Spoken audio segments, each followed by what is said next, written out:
So this is after SIBO's gone or IMO's gone. You may still have some symptoms going on due to leaky gut. We'll talk about that a little bit more later on.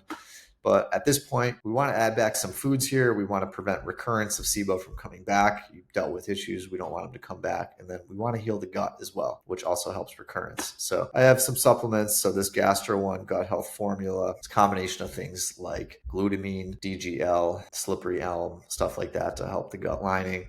I have some ginger root to help as a prokinetic, really supporting gut motility is key in this phase because that's why a lot of people get SIBO, especially if you had it from food poisoning. We got that same digestive enzyme still in here. Restore Flora is a probiotic. It's got Saccharomyces boulardii and some spore-forming organisms, starting with the word bacillus. Variety of probiotics is good. And then I have some collagen peptide just to help support like reformation of mucus layer in there. And then I have bloat blocker. This is my personal supplement.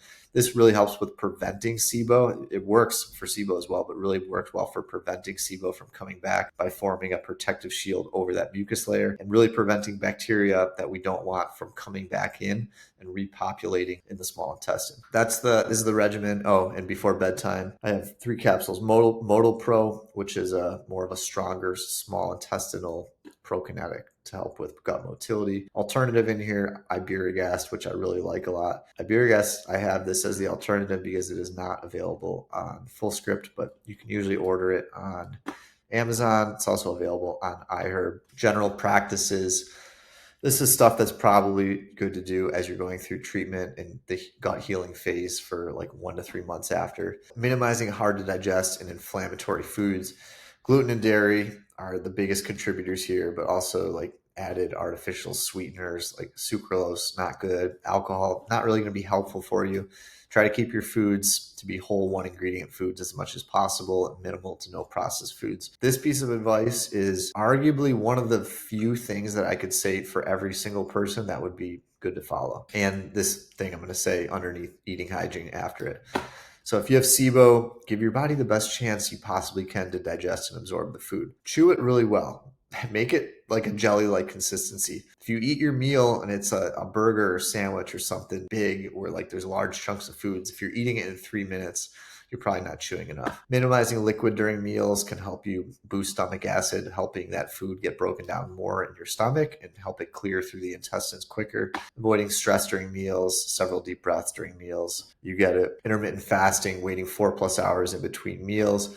This helps your migrating motor complex, which is a system of muscles and nerves in your small intestine, which helps propel the food through the small intestine. Your small intestine's like 20 feet, like 7 meters long. People that have SIBO, for a lot of them, it's not moving that food well to get that food cleared through. If we can help this out a little bit by giving it more time, then we don't have food sitting in there stagnating, producing gas. And key thing to remember is each time you eat a little snack, this cleansing wave, this migrating motor complex, it stops.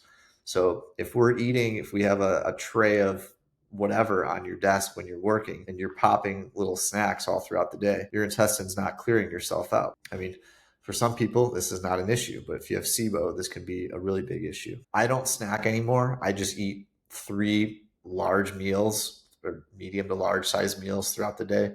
I eat like probably 2,700 calories. And I'll usually have I'll have 1 snack in the evening, but it's still spaced out from my dinner.